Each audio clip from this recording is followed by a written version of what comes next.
Vamos fazer uma oração?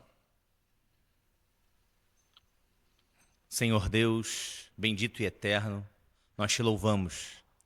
Bendizemos o teu nome, Senhor, pela graça salvadora que nos alcançou em Cristo Jesus, nosso Senhor, pelas misericórdias infinitas que permeiam a nossa vida, pelo teu Santo Espírito que nos guia, que nos alcançou o nosso coração, nos revelou a Cristo Jesus, o amado. Nós somos gratos, Senhor, e é um privilégio estarmos na tua casa, é um privilégio estar reunidos uns com os outros, estarmos reunidos, termos acesso à tua santíssima palavra na nossa língua materna. É um privilégio podermos ler, estudar, nos dedicar tempo da nossa vida ao estudo da santa doutrina, e nós queremos te agradecer por isso, Senhor. Homens e mulheres espalhados pelo mundo hoje, nesse exato momento, queriam poder ter acesso à Bíblia na sua língua, queriam poder ler as Sagradas Escrituras e não têm condições ainda, porque o Senhor ainda há de levantar homens para traduzir, para expor, para explicar a Bíblia na linguagem deles. Então nós somos gratos, Senhor, pela tua santa providência. E o que nós te pedimos, Pai, é que o Senhor nos dê clareza, nos dê luz, nos dê a iluminação pelo teu Santo Espírito e nos faça compreender, Senhor, as coisas espirituais, porque elas se discernem espiritualmente. Nós, como homens naturais, nós não podemos compreendê-las. Então te pedimos, Senhor, dá-nos iluminação, faz-nos compreender, Senhor, a tua santa palavra. Fala o nosso coração pelo teu Santo Espírito. É a nossa oração no nome santo de Jesus. Amém. Graças a Deus. Então, irmãos, nós chegamos hoje no domingo de número 19 do Catecismo de Heidelberg. Na verdade, só a minha mãe, né? O Eric também tem nos visitado, mas não está aqui hoje. Você pode encontrar dando apenas um Google, colocando lá Catecismo de Heidelberg. Vai aparecer lá, vão aparecer todas as perguntas do Catecismo. Nós chegamos na pergunta de número 50 e ela faz parte do domingo 19. Na verdade, são 3 perguntas, a pergunta 50, 51 e 52. Mas antes disso, como nós estamos falando a respeito do credo apostólico, não é? E nesse ponto exatamente nós estamos falando a respeito da ressurreição, eu queria apenas fazer um breve esclarecimento para nós começarmos a aula, que é importante na hora da leitura bíblica para que nós não venhamos a confundir os termos, não é? Principalmente na literatura de Paulo, e isso é relevante porque Paulo escreveu quase metade do Novo Testamento, não é? Quase 50% da literatura do Novo Testamento é de Paulo, então é importante entender os termos que ele utiliza, porque senão às vezes nós vamos ler certa palavra e vamos entender com um sentido diferente do que ele tentou empregar, não é? Durante toda a Bíblia, se você for ler, a palavra carne basicamente tem um sentido de corpo. Quando você lê lá no Antigo Testamento, ou então em outros escritos do Novo Testamento, a palavra carne, você vai ver que o escritor está se referindo ao corpo humano, ao nosso corpo, o corpo que temos, não é? Só que quando Paulo vai falar a respeito, ou vai se utilizar da palavra carne, ele vai fazer uma diferença entre carne e corpo. Ele não utiliza a mesma palavra no grego, tá? Então, basicamente, de forma bem resumida, quando Paulo utiliza a palavra corpo, ela é moralmente neutra, essa palavra, tá? Ele não dá uma conotação nem boa nem ruim à palavra corpo, ou seja, ele está falando do corpo humano, não é? Moralmente ele é neutro. Porém, quando Paulo vai se utilizar da palavra carne, essa palavra, quando utilizada por Paulo, não todas as vezes, tá? Mas na maioria das vezes, a palavra carne, ela é moralmente negativa. Paulo está falando da nossa natureza pecaminosa, da natureza decaída. E isso é importante porque na aula sobre ressurreição. Porque o que vai ressuscitar? É a carne ou é o corpo? Na literatura de Paulo. É a carne ou o corpo? É o corpo. Porque o corpo é um ser no mundo, não é? A carne é um estado, digamos assim, de pertencimento ao mundo. Então a carne não pode herdar a vida eterna. A carne não pode ressuscitar.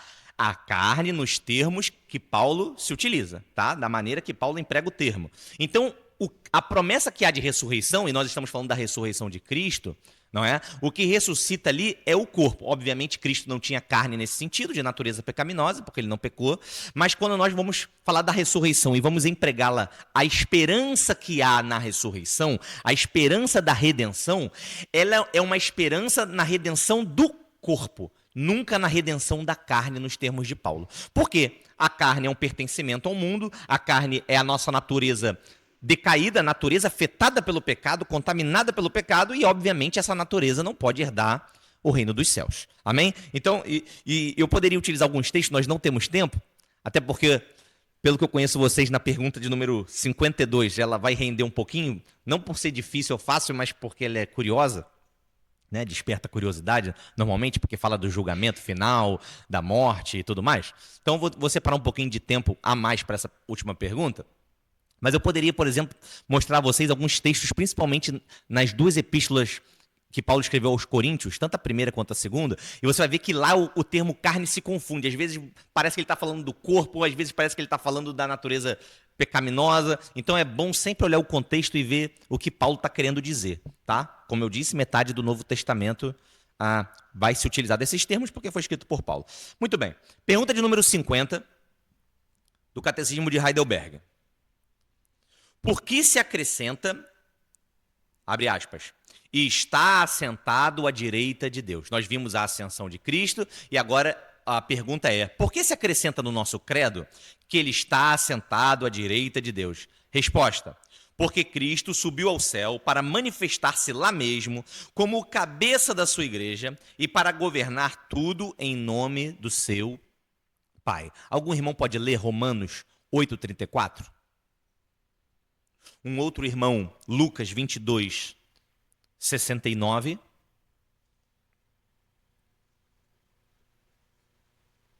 Vamos parar nesses dois.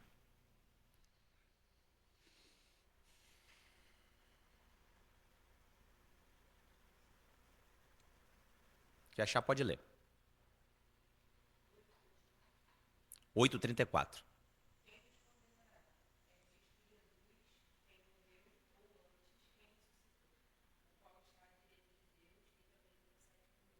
Amém. O qual está à direita de Deus e intercede por nós. Lucas 22:69-71.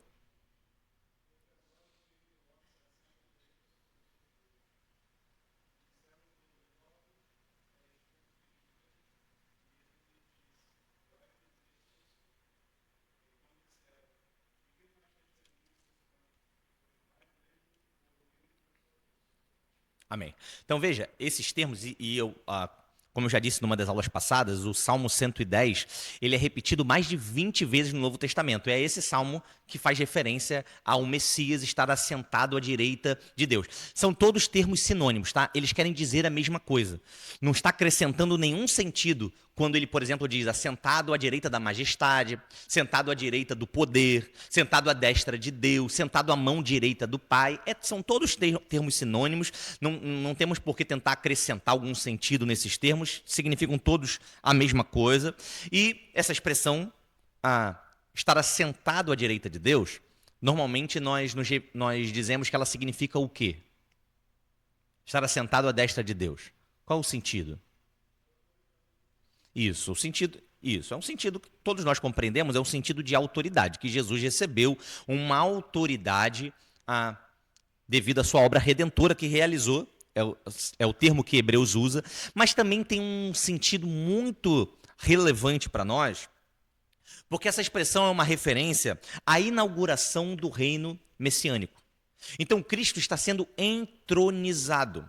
Significa que o reino messiânico, uma nova era, a era do Messias, a era de Cristo começou. Ela foi inaugurada no momento em que Cristo, depois de ascender aos céus, ele está sentado à direita de Deus. Então, tem o sentido de autoridade, ele recebeu a autoridade, é isso que significa o termo sentar à direita de Deus, porém também tem o sentido da inauguração do reino. Veja, ele está sentado num trono.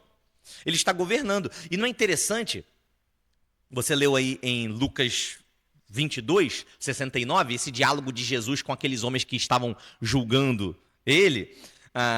Quando ele diz que aqueles homens viriam Jesus assentado à destra do poder, aqueles homens entenderam rapidamente o que significava. Sim ou não? Jesus só falou isso, olha, vocês virão o filho do homem assentado à destra do poder. Na mesma hora eles falaram, por acaso tu és o filho de Deus? Porque aqueles homens entendiam que significava isso, significava esse tipo de autoridade, esse tipo de poder. Amém? Então vamos lá. Jesus inaugura uma nova era, não é? Ele recebe do Pai essa autoridade, assenta à destra do Pai, e O que significa isso? Muito importante. Que no curso do tempo, com o passar do tempo, Jesus irá estender o seu domínio e o seu governo de forma progressiva, mas poderosa sobre toda a terra. Jesus espalhará o seu evangelho, continuará a sua missão, porque veja, nós falamos tempos atrás que Jesus exerceu 3 ofícios, não é? Durante o seu estado de humilhação, porém, no seu estado de exaltação, Jesus continua exercendo os seus 3 ofícios. Ele exerceu aqui na terra os ofícios de rei, sacerdote e profeta, e nos céus, no seu estado de exaltação, ele continua exercendo os seus 3 ofícios. Então, ele está estendendo nesse exato momento, no curso da história, ele está estendendo o seu governo, ampliando o seu governo sobre toda a terra. Nós podemos ver, por exemplo, algum irmão pode ler, o Salmo 2, no versículo 8.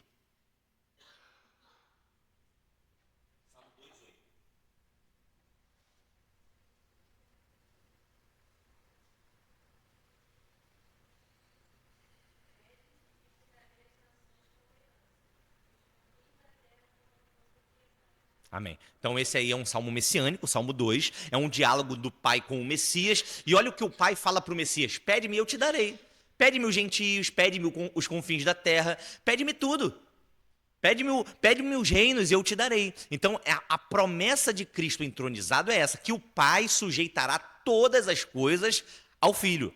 Então toda a terra será sujeitada pelo pai ao filho. Cristo, como rei entronizado, espera, ele aguarda, disso inclusive depende a sua honra, nós vamos ver daqui a pouco, e a sua glória, de que toda essa missão, esse plano de que o mundo se sujeite ao Filho, ele está sendo levado a bom termo por Deus. Então, olha que coisa interessante.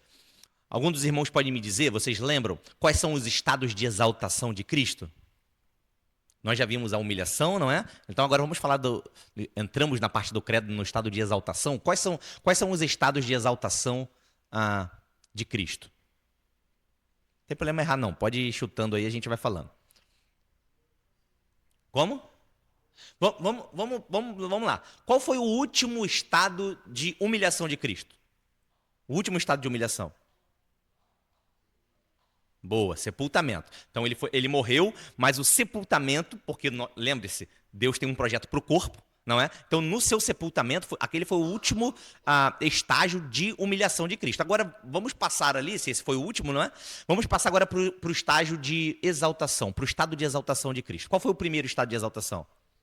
Ressurreição, muito bem. E depois da ressurreição, o segundo estado?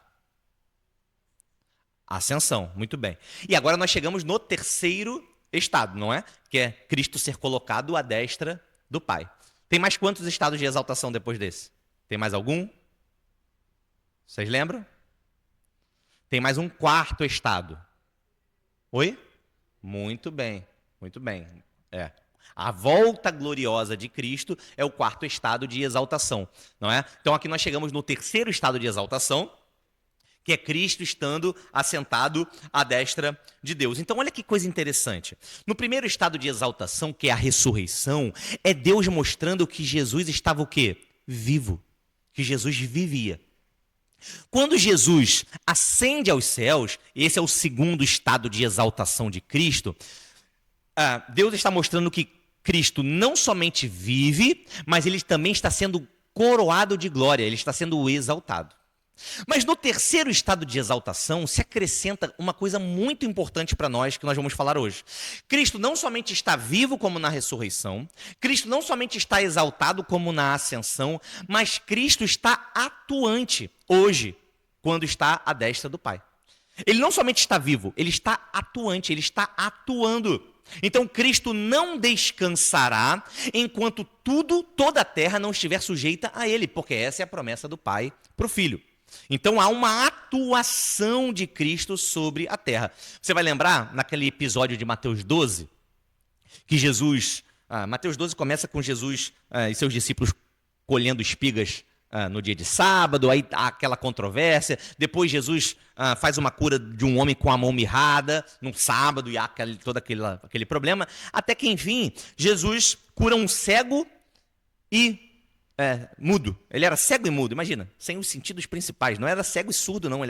Não era mudo e surdo, não. Obviamente, todo surdo é mudo, né? Mas ele, além de surdo e mudo, ele era cego. Então, veja, não tinha os sentidos principais. E Jesus cura aquele homem. E aí, o que, que os seus opositores falam? Que Jesus estava expulsando aquele demônio pelo poder dos demônios. Olha, pelo poder de Belial que você expulsa os demônios. E aí Jesus faz uma afirmação muito importante. Ele diz assim, olha, fala que a casa não pode ficar subdividida em si mesmo, senão cairia e tudo mais, mas ele chega na seguinte afirmação. Se eu expulso os demônios, se eu expulso Satanás pelo poder do Espírito de Deus, então é chegado o reino de Deus. Então Jesus estava dizendo o seguinte, olha, é chegado o reino de Deus. Por quê? E ele vai continuar, né? Porque quando um homem valente entra na casa de um outro homem valente, o que ele tem que fazer? Ele tem que amarrar aquele homem valente, porque senão ele não consegue entrar na casa. Então, ali é um símbolo de Satanás sendo aprisionado, do poder de Satanás sendo derrubado, Satanás sendo destituído daquela autoridade que tinha de enganar os homens. Então, é chegado o reino de Deus.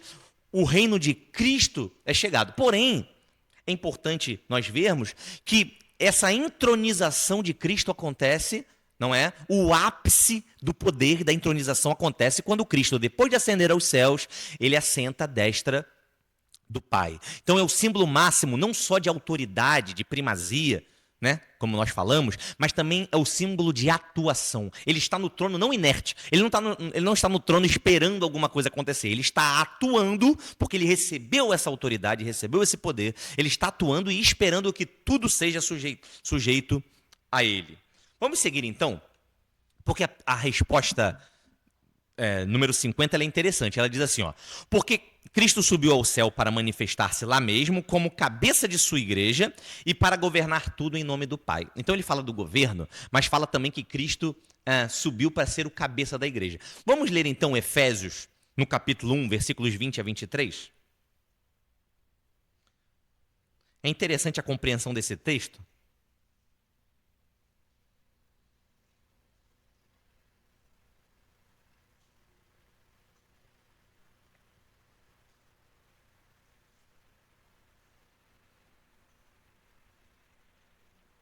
Vamos ler o 19, não vou ler o 20 não, vamos ler o 19 para ficar mais fácil. 1, 19 ao 23.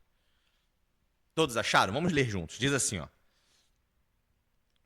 E qual a sobreexcelente grandeza do quê? Do seu poder sobre nós. Essa palavra é importante, poder. Os que cremos segundo a operação da força do seu poder, que manifestou em Cristo, agora vamos ver como ele manifestou em Cristo, ressuscitando dentre os mortos e pondo a sua direita nos céus, acima de todo principado e poder, potestade, domínio. Versículo 22, mais uma vez a manifestação do poder. E sujeitou todas as coisas a seus pés, e sobre todas as coisas o constituiu como cabeça da igreja, que é o seu corpo, a plenitude daquele que cumpre tudo em todos. Então vamos lá. Essa palavra manifestar aqui, ela tem um sentido de exibir. Então Deus, na tentativa e obviamente na conclusão, né, no êxito de exibir o seu poder, demonstrar o seu poder, Paulo vai narrar aqui que houve um passo a passo de demonstração de poder até chegar à plenitude, até chegar à demonstração máxima de poder. Então, ó, o versículo 20 diz assim, manifestou em Cristo o seu poder, ressuscitando dentre os mortos. Então, a primeira manifestação de poder de Deus em Cristo é ressuscitando Cristo dentre os mortos. E quando diz dentre os mortos, significa, esse mortos no plural é muito significativo, porque significa que Cristo foi levantado. Obrigado. Cristo foi levantado e ressuscitado, enquanto todos os outros mortos, todos os outros que estavam na mesma condição dele, permaneceram naquela condição. Então Cristo foi retirado de uma condição de morte no qual todos os outros mortos estavam e Deus manifestou assim o seu poder. Aí a segunda maneira que Cristo manifestou o seu poder nesse texto é a parte B do versículo 20, que diz assim, ó, Deus exercitou o seu poder pondo a sua direita nos céus. Então, quando Cristo assenta à direita, é a segunda maneira de Deus demonstrar, exercitar, exibir o seu poder. Porém, para resposta da pergunta de número 50, é importante a continuação do texto, principalmente o versículo 22. Olha o que ele diz: e sujeitou todas as coisas a seus pés. Primeiro esse termo, sujeitar debaixo dos pés. O que isso sugere? O que significa sujeitar debaixo dos pés? Alguém estar debaixo dos pés da outra pessoa. O que significa? Pode falar. Sujeição. Exato. Exatamente.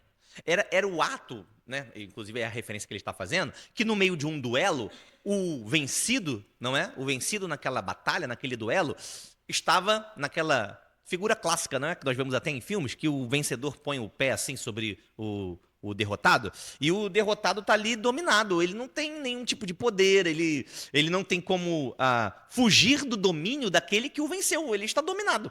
Não, ele não pode ir para lugar nenhum, ele não pode fazer nada além do que o seu vencedor determinar. Então essa é a imagem que Paulo está tentando nos passar. E quem são os inimigos de Cristo? Satanás, o pecado e a morte. Então Satanás, o pecado e a morte estão sendo colocados todos debaixo dos pés de Cristo. E aí ele vai mostrar a maneira plena ou a máxima expressão do poder de Deus em Cristo. É a segunda parte do 22, que diz assim: e sobre todas as coisas o constituiu como cabeça da igreja. E sobre todas as coisas o constituiu como cabeça da igreja. O que normalmente a gente entende com essa parte do versículo? O que a gente entende normalmente?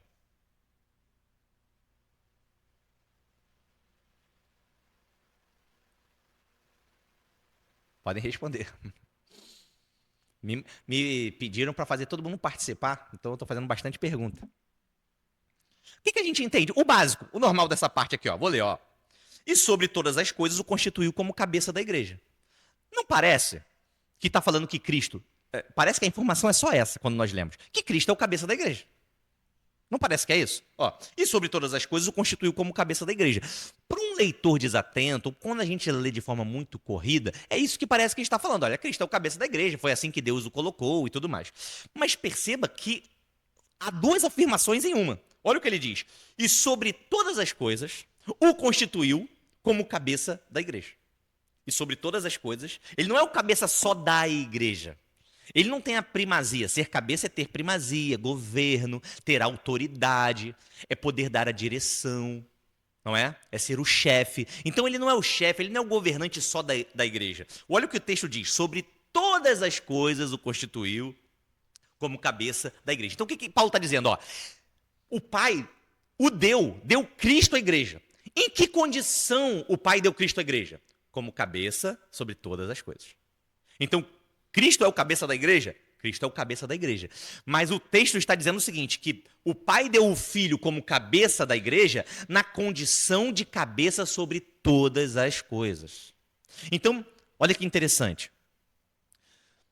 Nós vimos que, em Mateus no capítulo 12, que Jesus afirmou que o reino de Deus é chegado. E nós também afirmamos que Cristo nos céus está estendendo o seu domínio, está estendendo o seu governo. Mas através de quem? Quais são os instrumentos, ou qual é o instrumento que Cristo usa para expandir o seu reino na terra? É a igreja, é o seu corpo.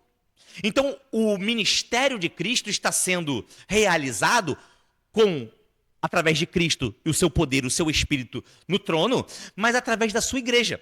A igreja está estendendo esse evangelho, esse ministério de Cristo. E por que é importante essa informação que Paulo dá? Porque ele está dizendo o seguinte, olha, a autoridade na qual a igreja está difundindo, espalhando esse ministério, ela não se dá somente com Cristo como cabeça da igreja. É com Cristo como cabeça de todas as coisas. Então vocês podem obedecer à ordem de Cristo, podem ser instrumentos de Cristo e espalhar esse ministério, estender esse ministério de Cristo. Por quê? Porque Cristo não é só o governante de vocês, não. Ele é o governante de tudo.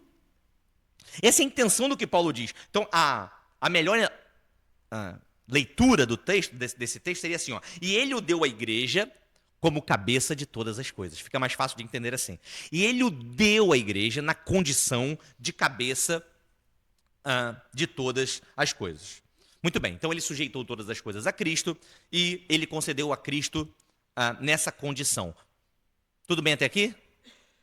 Deu para entender essa primeira parte de Cristo assentado à destra de Deus? Amém? Então é um símbolo não só de governo, mas também é um símbolo da atuação de Cristo, do reinado de Cristo, da entronização de Cristo, Cristo como governante. Vamos para a pergunta número 51, porque, como eu disse, no início, eu quero dar mais ênfase na 52. A 51 é quase que uma continuação dessa. Diz assim: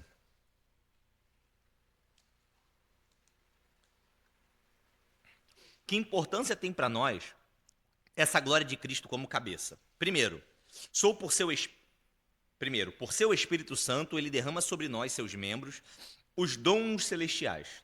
Segundo, ele nos defende e protege por seu poder contra todos os inimigos. Então, como é uma aula de catecismo, é bom nós gravarmos as respostas, não é? Então, eu vou ler de novo.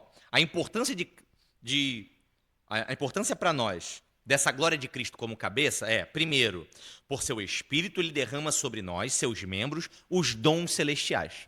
Então nós vimos aqui que a igreja está estendendo o ministério de Cristo, então nós precisamos dos seus dons, não é? Dos seus presentes, das suas recompensas de força, de poder, para podermos estender esse ministério, cumprir essa missão.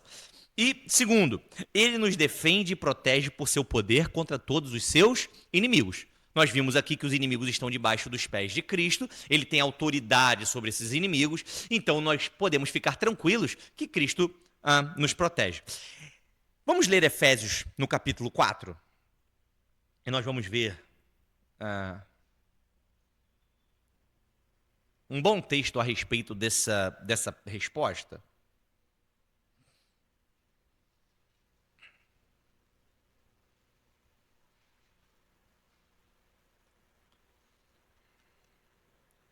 Olha o que diz, Efésios 4, eu vou ler a partir do versículo 7.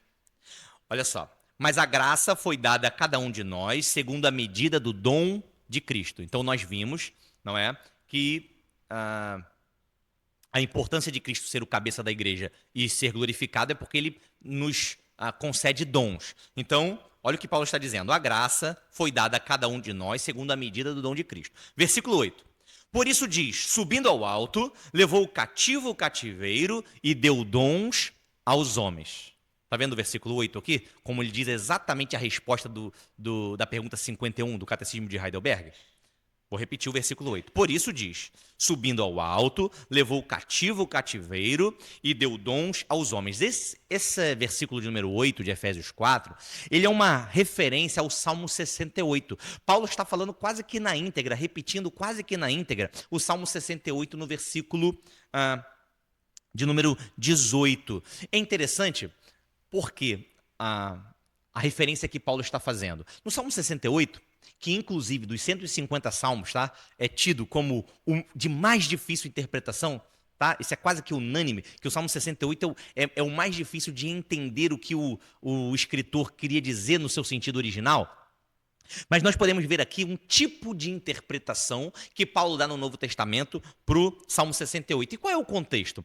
Que o Senhor, né, Jeová, havia derrotado os cananeus, como diz aqui o texto, na parte de baixo, embaixo do quê? Embaixo do Monte Sião. E depois Deus se manifestou e subiu ao Monte Sião, ao alto do Monte Sião. Tudo isso de forma, não vou dizer alegórica, enfim, mas numa figura de linguagem que o salmista usa no Salmo 68. Então, qual é a ideia aqui? É que o vencedor, ele tinha direito a uma coisa chamada despojo. Você lembra, no Antigo Testamento? Quando um vencedor de guerra, ele tinha direito ao despojo dos inimigos. Eram os presentes ou os dons que os inimigos tinham para dar. Então, Jeová derrotou os cananeus no pé do Monte Sião. Esse é o contexto do Salmo 68. Jeová se manifesta no alto do Monte Sião, por isso que ele diz assim, subindo ao alto, levou cativo o cativeiro. Quem eram os cativos? Os cativos eram os inimigos, eram os cananeus. Na interpretação de Paulo aqui em Efésios, os inimigos de Cristo. Como nós dissemos, Satanás, o pecado e a morte. Então ele sobe aos céus e o vencedor tinha o direito aos despojos. Qual é a figura que Paulo está utilizando aqui a respeito de Cristo? Como Cristo é o vencedor, e ele subiu ao céu, ou seja, ele ascendeu, e como ele está assentado à destra do Pai, ele é o vencedor, ele tem direito aos dons e aos despojos. E ele, por causa disso, vai dar dons, vai dar despojos, vai dar presentes aos homens. Deu para entender?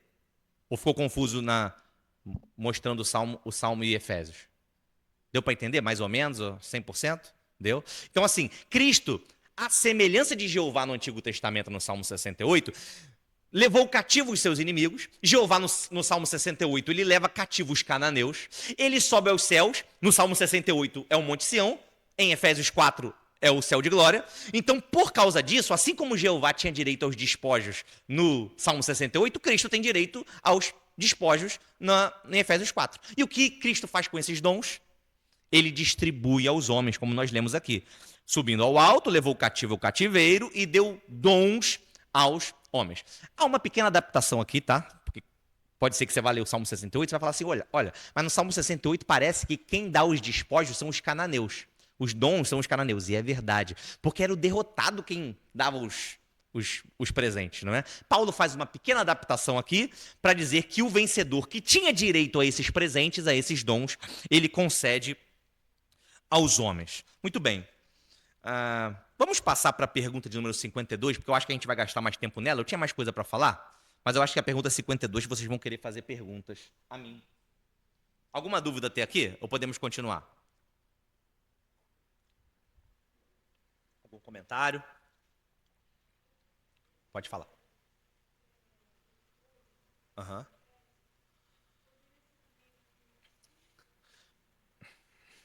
Excelente pergunta. Vamos lá. Há, inclusive, uma... É porque eu falei por causa do tempo, mas eu poderia explicar esse Efésios 4. É muito interessante isso que você citou. Há uma interpretação, inclusive, que diz que o Salmo 68, ele é um salmo cantado no dia de Pentecostes. Tá? E no dia de Pentecostes, no Novo Testamento, em Atos 2, o Espírito Santo é dado como um dom aos homens. Porém, não há nenhuma evidência nos escritos rabínicos, nos escritos do Antigo Testamento, que de fato o Salmo 68 faça referência ao Pentecostes. Então, sim, tá? Não pegando a interpretação do Salmo 68 para dizer, olha, é isso que Paulo está dizendo. Exclusivamente, está falando a respeito do Espírito Santo. Nós não podemos fazer essa afirmação. Porém, entre os dons que Cristo concede aos homens, sem dúvida nenhuma, há o envio do Consolador, o envio do Espírito Santo. Tá? Excelente pergunta. E, de fato, há essa tentativa de fazer essa interpretação de Efésios 4, porém não há evidências que o Salmo 68 se refere a um salmo que fosse cantado exclusivamente em Pentecostes. Não há essa evidência. Muito bem. Mais alguma pergunta? Vamos seguir para o 52, que aí vocês vão me perguntar, eu sei. Vão querer comentar? Porque diz assim, pergunta número 52. Que consolo traz a você a volta de Cristo para julgar os vivos e os mortos? Que em toda miséria e perseguição espero de cabeça erguida o juiz que vem do céu, a saber, o Cristo que antes se apresentou em meu lugar ao tribunal de Deus e tirou de mim toda maldição. Ele lançará na condenação eterna todos os seus e meus inimigos, mas ele me levará para si mesmo com todos os eleitos na alegria e glória celestiais. Muito bem, então qual é o consolo que traz a nós a volta de Cristo, mas não somente a volta de Cristo, mas a sua volta para julgar os vivos e os mortos? Vamos abrir em 1 de Pedro, no capítulo 4?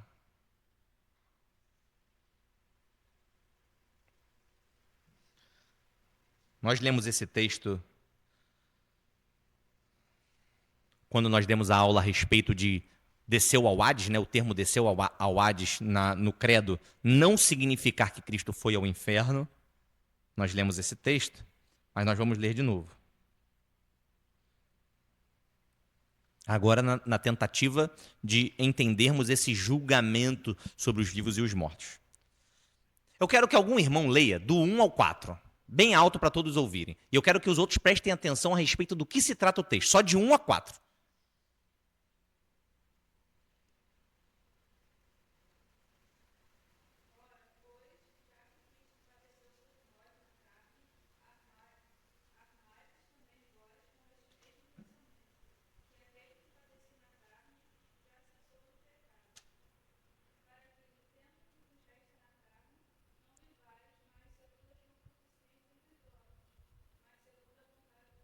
Espera aí, Lili. Ó, olha o que ele diz no versículo 2. Para que no tempo que nos resta, no que vos resta na carne, aqui carne para Pedro é corpo mesmo, né? Não é natureza pecaminosa. Não vivais mais segundo as concupiscências dos homens, mas segundo a vontade de Deus. Pode continuar, versículo 3.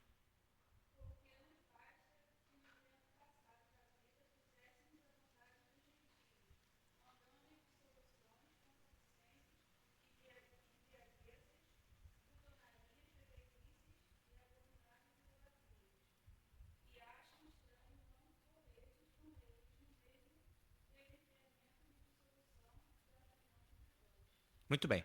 Pode parar aí. Depois nós vamos ler os 5 e 6. Até aqui, o que parece ser o contexto? Do que Pedro está falando? Defina em uma palavra. Defina em uma palavra. Santificação. Pedro está falando de santificação, não é? Olha, não faça mais o que os gentios fazem, não andem em dissoluções, não andem segundo as concupiscências da carne. Santificação. Então, o contexto é esse. O problema, tanto dos papistas, né, dos católicos romanos, como daqueles que se perdem nessas doutrinas equivocadas a respeito da morte, da pregação dos mortos e tudo mais, é que eles não veem um contexto imediato. Então, Pedro está falando de santificação. Aí ele vai falar no versículo 5. Eu vou ler, pode deixar que eu vou ler. Diz assim, ó: os quais hão de dar conta ao que está preparado para julgar os vivos e os mortos. Opa, ele estava falando de santificação até aqui, e agora ele já começou a falar de juízo. Não é? Versículo 6. Porque por isto foi pregado o evangelho também aos mortos, para que na verdade fossem julgados segundo os homens na carne, mas vivessem segundo Deus em espírito. Então, vamos lá. Pedro está falando de santificação. E de repente ele vai dizer que Deus, ele vai julgar vivos e mortos. E por causa disso o evangelho foi pregado aos mortos. Então, vamos entender o contexto aqui. Pedro está escrevendo para uma audiência que não tinha o hábito de ouvir doutrina a respeito do julgamento dos mortos.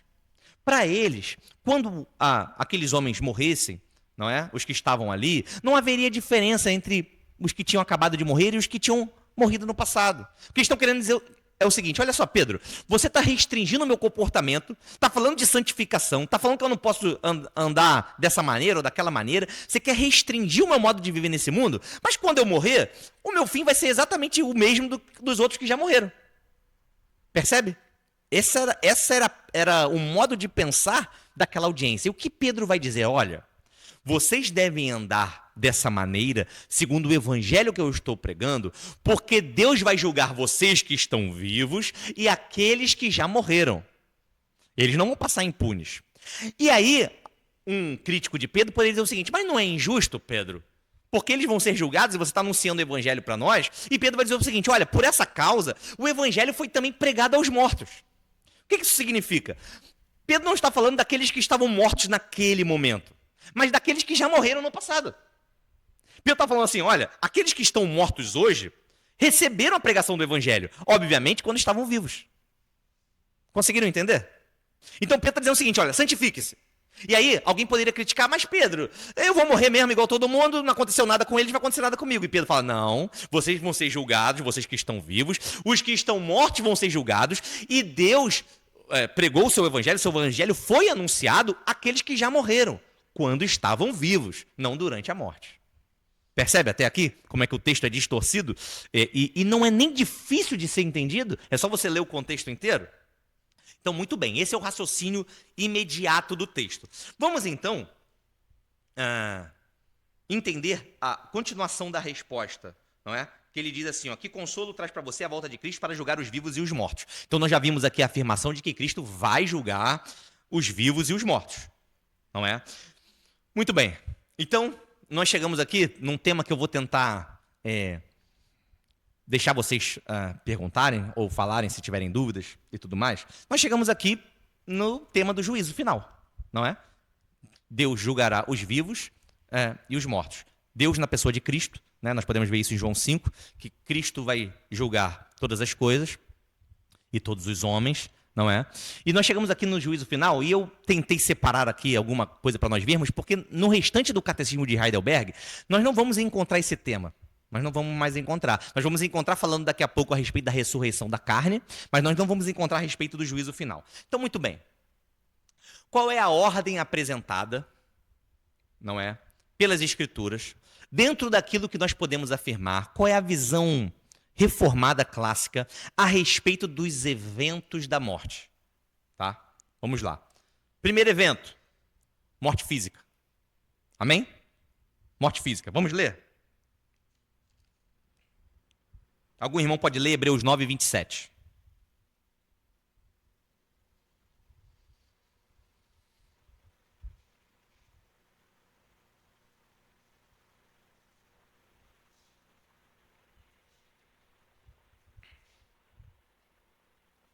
Pode ler.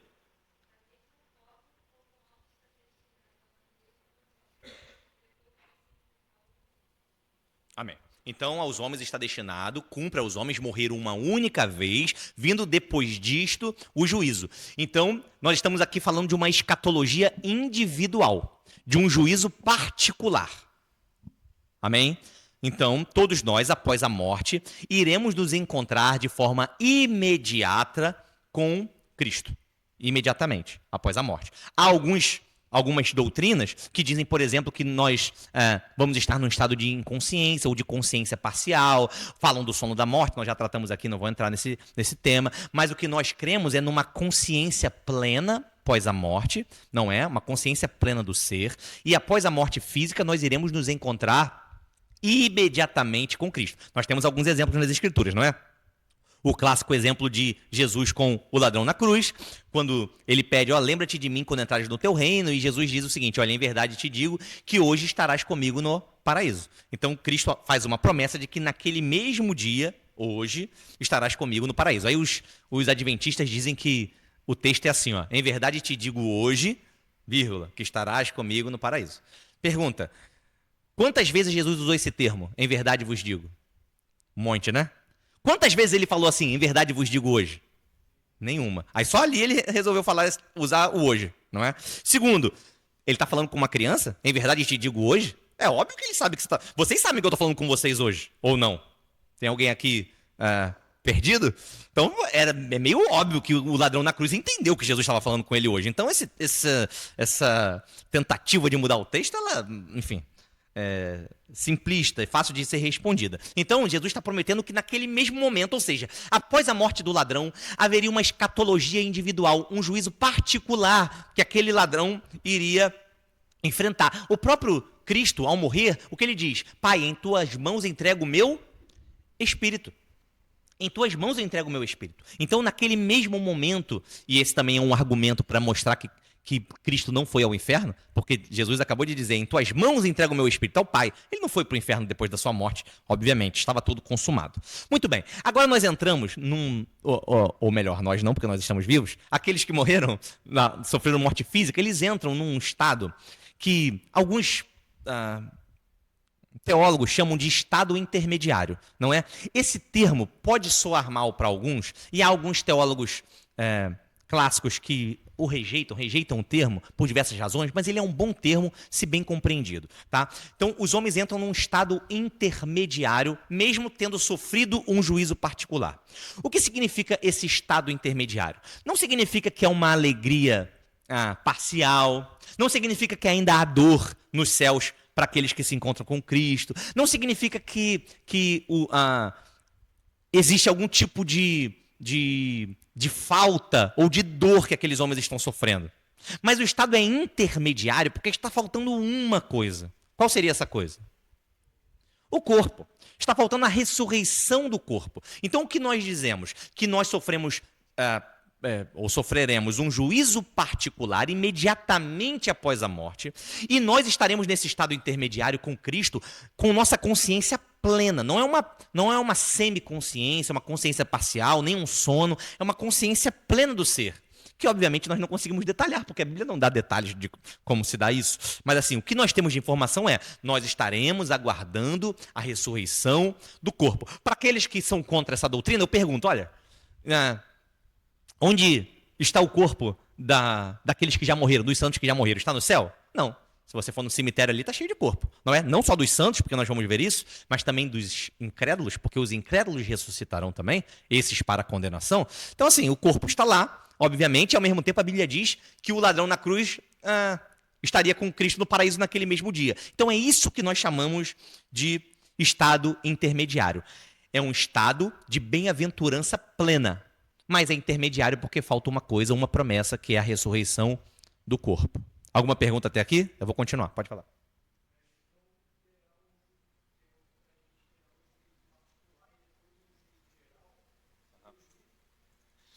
Então, quando eu chegar no juízo geral, eu vou dizer que há teólogos, até reformados também, que não gostam desse termo, tá? Mas eu acho que esse é o termo clássico, é o que todos afirmam, e é o mais fácil de nós entendermos, porque é muita coisa obscura que nós não podemos afirmar.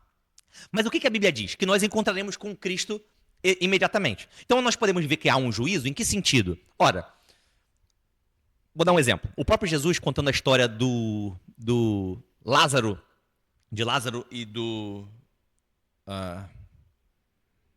rico, de Lázaro e do rico, o que ele diz? Que imediatamente após a morte, havia um abismo entre eles. Um tinha sido lançado no inferno e outro no céu. Pensa o seguinte, aqueles que foram condenados, eles estão esperando aonde? Ou, mais do que aonde? Com que qualidade de vida? Porque vida eterna e condenação eterna tem mais a ver com a qualidade da vida do que com a quantidade de tempo. É claro que a vida eterna é uma vida que o tempo é infinito, mas tem a ver com a qualidade do tempo. É um tempo perfeito, é uma qualidade de tempo perfeita. Da mesma forma, é a condenação. A condenação eterna diz respeito à qualidade de vida que os condenados terão. A qualidade é o pior tormento que uma alma pode sofrer. É a pior qualidade de tormento que uma alma pode sofrer. Então, o que nós podemos afirmar? Há um juízo imediato. Por quê? Porque após a morte, um já vai para o inferno e outro para o céu. Então, há um juízo.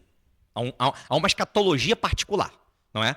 E aí depois há esse estado intermediário, no qual nossos irmãos nos céus, desde Adão, estão aguardando a ressurreição do corpo, e só por isso é intermediário, porque eles aguardam uma promessa ainda a se cumprir, que é a ressurreição do corpo, não é? E os incrédulos, como nós acabamos de dizer, eles já estão condenados, eles já estão lançados no inferno. Então esse é o juízo particular. Você vai entender, quando nós falarmos agora a respeito do juízo coletivo, o sentido desse juízo. Algum irmão pode ler? Tem tanto texto pela hora. Deixa eu ver. 2 Coríntios 5. Acho que é mais fácil. Vou seguir por aqui.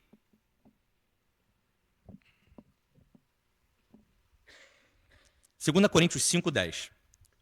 Primeiro que achar.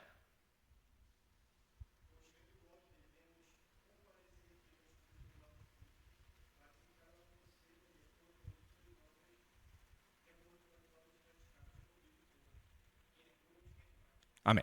Então, todos nós teremos que comparecer perante o tribunal de Cristo. Cristo julgará a todos e todos irão comparecer. O que significa? Incrédulos e crentes. Todos vamos comparecer ao tribunal de Cristo.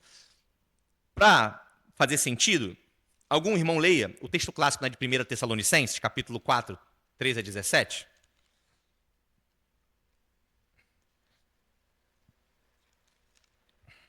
Primeira Tessalonicenses 4, do 13 a 17, o primeiro que achar.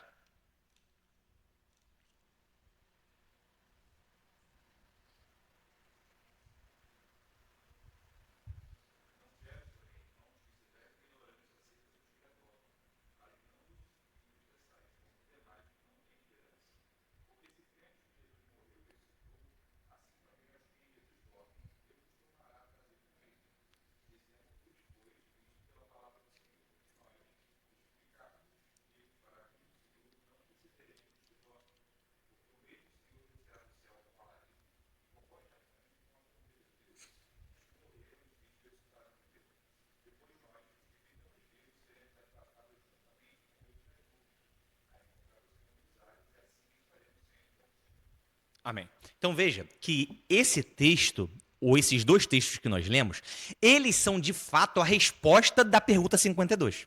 O que eu falei antes a respeito do juízo particular, de nós irmos para o céu ou os descrentes para o inferno imediatamente após a morte, eu quis só dar um caminho para vocês, para agora nós entrarmos de fato no que a pergunta está dizendo a respeito do julgamento dos vivos e dos mortos. Então, primeira coisa, a pergunta 52 está falando dessa volta gloriosa de Cristo, não é?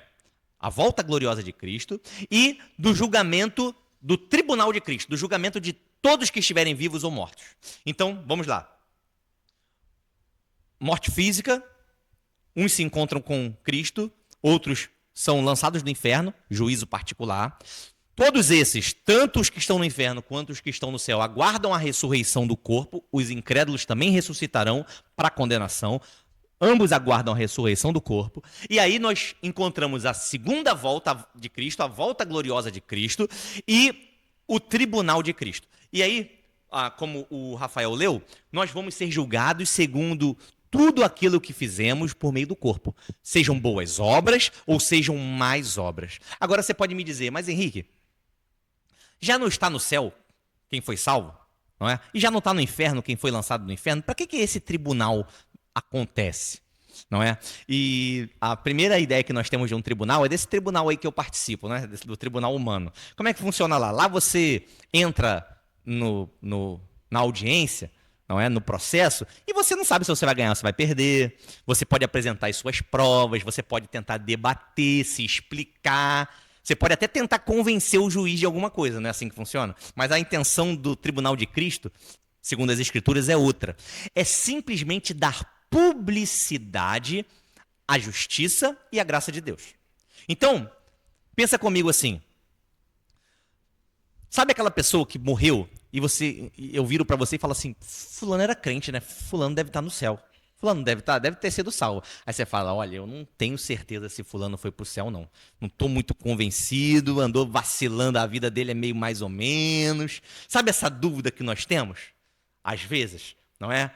E outra, sabe pessoas que acreditam serem crentes? Você sabia que existe isso? Tem gente que acredita que é salvo e naquele dia vai ser condenado?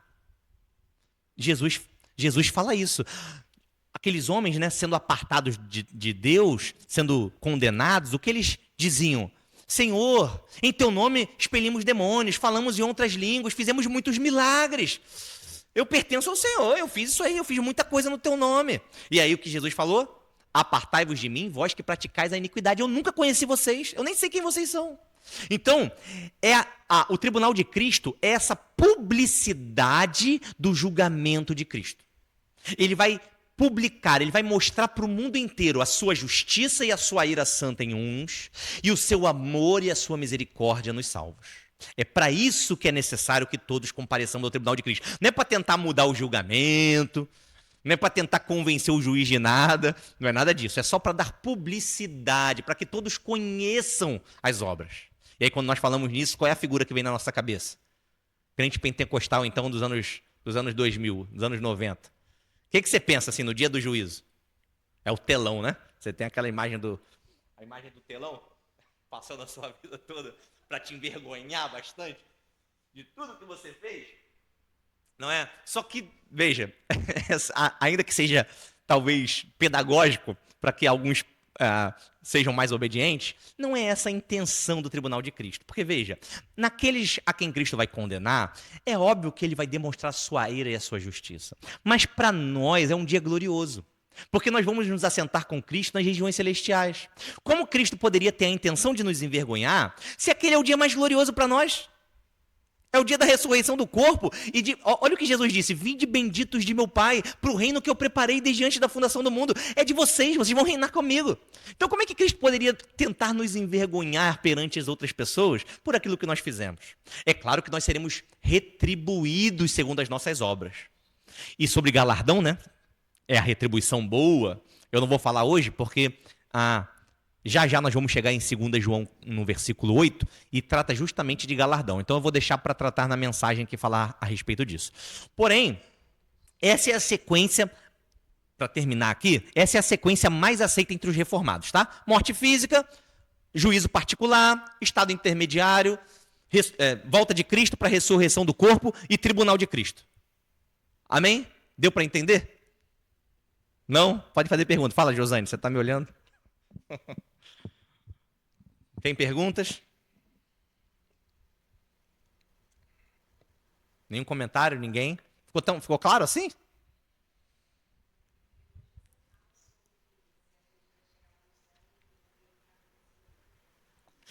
Não, essa é uma suposição. Pode perguntar, não tem problema nenhum, pode perguntar. Eu sei que o Túlio é adepto dessa teoria, não é? E há pessoas que pensam assim, e eu acho que é plenamente possível, mas eu não afirmaria que é assim que se dá. O que eu afirmo é, nós estamos, ou aqueles que estão lá, estão num estado de consciência plena. Não há uma consciência parcial, ou uma limitação na consciência, ou ainda uma limitação da autoconsciência, ou seja, eu não sei bem quem eu sou, sabe?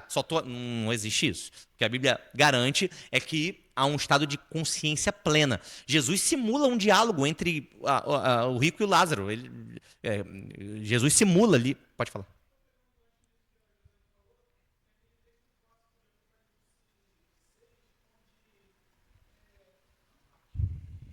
Aham.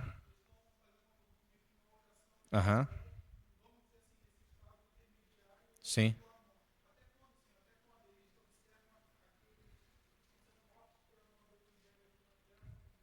Aham. Sim. É, é, nós podemos ver, por exemplo, até em algum sentido, na transfiguração, quando Elias, por exemplo, é enviado e tem um diálogo com Jesus no sentido de confortá-lo e tudo mais. Então, assim, nós podemos saber, o que nós podemos afirmar que é um estado de consciência. Agora, o nível de observação que aqueles que estão no céu estão tendo a nosso respeito, o tipo de consideração que eles têm a nosso respeito, eu não vou me atrever a dizer, porque eu acho que a Bíblia não diz, mas nós podemos supor com bastante tranquilidade, né? O Patrick, por exemplo, citou o texto dos mártires em Apocalipse, então nós podemos supor que sim. Mais alguém? Mais perguntas?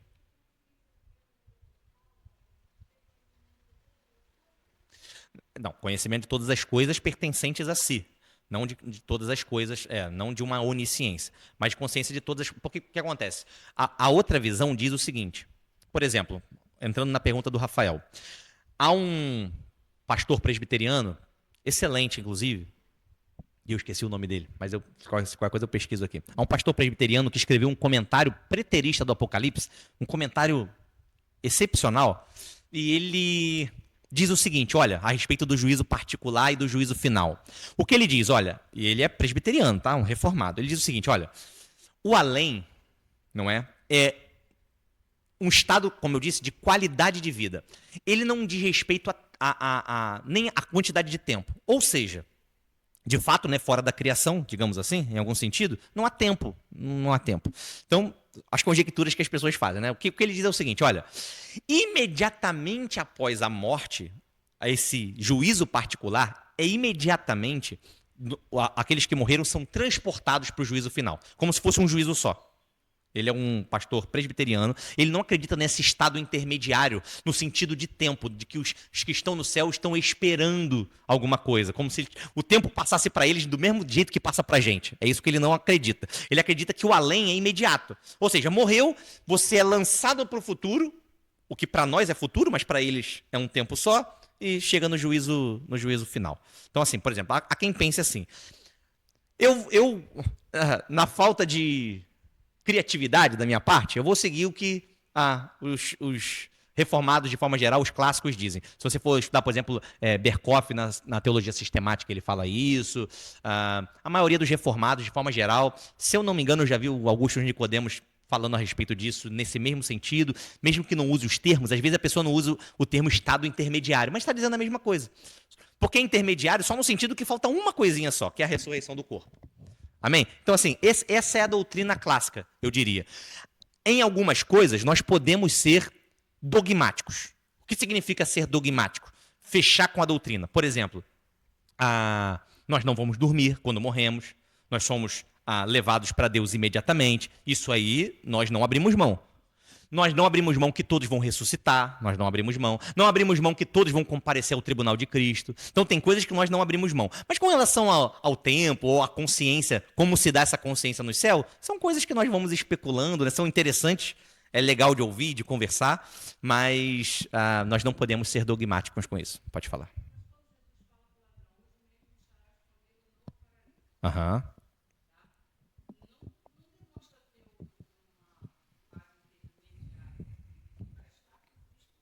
Sim. Sim. Então, vamos lá. A fase intermediária é justamente essa fase que você está citando. Isso aí é intermediário. Por que intermediário? Vamos lá. O ladrão estaria com Cristo naquele mesmo dia no paraíso. Mas o corpo do ladrão estaria lá? Ele já ressuscitou esse ladrão? Então o estado intermediário é isso, é estar no céu aguardando a ressurreição do corpo. Isso é estado intermediário. Intermediário que eu estou dizendo não é purgatório, é porque o nome às vezes é meio, né? Não é purgatório, ou então um semicéu. Eu tô no hall do céu, aí eu vou entrar só quando tiver o juízo final. Não é isso. A ressurreição do corpo. Isso, exato. Todos os santos estão nos céus, aguardando a ressurreição do corpo. Nós chamamos de intermediário, por quê? Porque essa é uma promessa muito importante para nós. A ressurreição do corpo é muito importante. Nós não vamos viver no céu uma vida espiritualizada apenas. Deus nos promete um novo céu e uma nova terra. Então, a promessa de nova terra, a promessa de restauração de todas as coisas, ela é muito importante para nós. Então, nós chamamos de intermediário porque ainda falta uma promessa a ser cumprida. Aham, aham, uhum, uhum. Sim, não. O Estado. Exato. Exato. Uhum, perfeito. Como é? Sim, sim. O estado de bem-aventurança no céu, aguardando o corpo, é pleno. É um estado de bem-aventurança plena. Ainda que haverá a expectativa, e há por parte deles a expectativa dessa promessa, porque é uma promessa de Cristo. É uma promessa de ressurreição do corpo glorificado. Pode falar.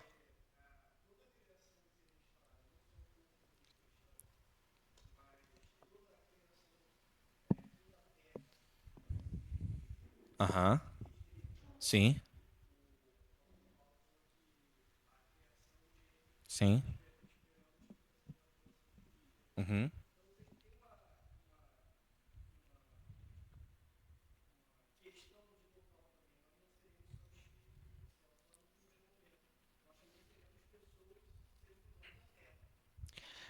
Então, há uma questão de local, mas não no sentido do que a Lúcia disse, que ela estava dizendo a respeito do nome estado intermediário. Quando a gente fala de estado intermediário, aí não está falando de local, porque pode pressupor que a pessoa está falando assim, eu estou no meio do caminho para chegar no céu. Não é isso. Né? Num hall de entrada, para depois entrar no lugar principal. Não é disso que está falando, é só do estado mesmo. Por isso que o nome é estado intermediário, então, e não local intermediário. É o estado que os crentes esperam a ressurreição do corpo.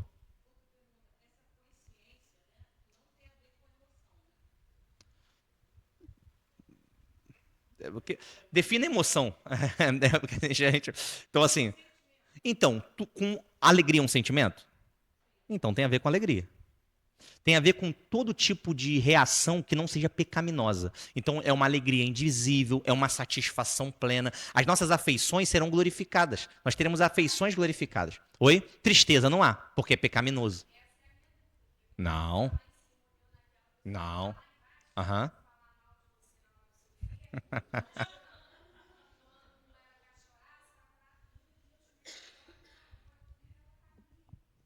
Então, pensa assim: Jesus, que era um homem sem pecado, obviamente que ele é perfeito por ser Deus, mas vamos ver o homem Jesus. O homem Jesus foi blasfemado muitas vezes, não é? E por não ter pecado, ele nunca reagiu de forma intempestiva. Ele, apesar de sofrer essas. Não, estão me alertando da hora, mas o pessoal quer conversar, quem quiser tá liberado. Não, vai.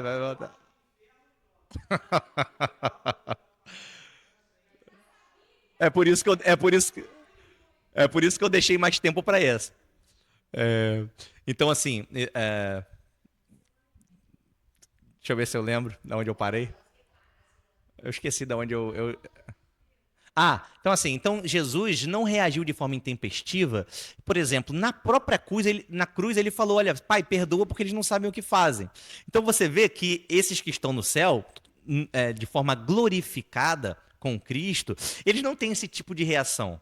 Não é de tristeza com relação a nós. Pelo contrário, de misericórdia, de amor, de afeto, de desejo que nós possamos evoluir até Cristo. Esse tipo de coisa. Isso levando em consideração se for o caso deles estarem vendo as coisas aqui e tudo mais. Porque aí, enfim, vai dar a opinião de cada um. Pode falar.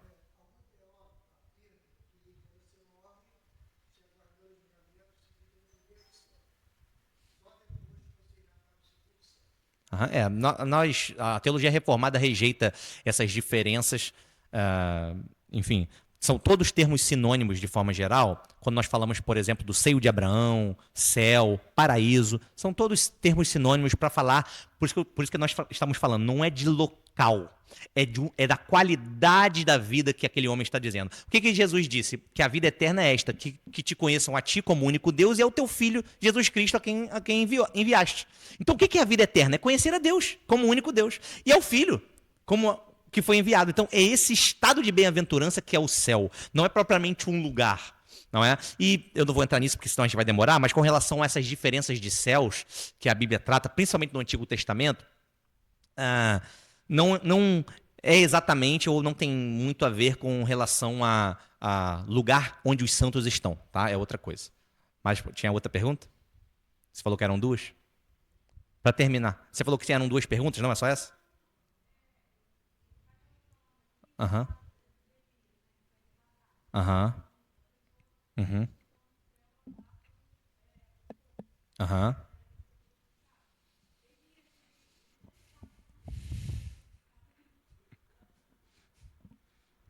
Próxima pergunta. Tô brincando. Aí, como a Bíblia não afirma, tá? Como a Bíblia não afirma isso, e nós não sabemos como isso se deu, o que nós sabemos é que ele foi arrebatado. Por exemplo, Enoque também é um exemplo de alguém que andou com Deus e de repente não estava mais ali, foi arrebatado. Moisés não, porque o corpo foi disputado, né? Enfim. Mas então, essas são exceções que se a gente for tratar aqui, eu teria que estar dando uma outra aula. Mas o que nós afirmamos é que, de modo geral, a regra é que todos morreram e os seus corpos ficaram. Podemos encerrar? 10 e 10?